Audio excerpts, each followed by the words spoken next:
All right. So today I have Emily here willing to be a participant. So the first thing I'm going to do is just kind of assess the spine here, kind of see where where it's stuck, where the subluxation is.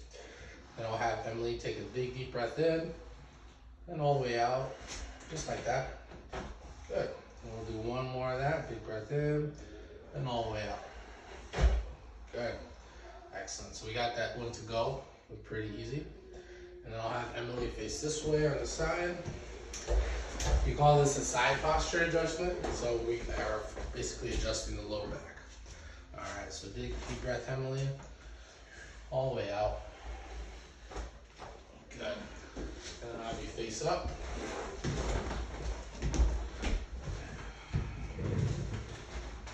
Before we adjust the neck, we just kind of assess where the neck is kind of tight, where the subluxation is.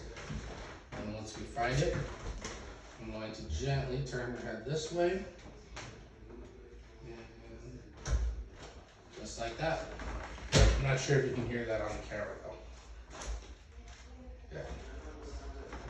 One more time. And then I'll have you face this way. This will be the last adjustment. We're going to do her low back on the other side. Big breath in, all the way out. Man. All right, if you need your back adjusted, I don't know if you can see me, but come over to Premier Health Chiropractic. We'll take care of you. Thank you.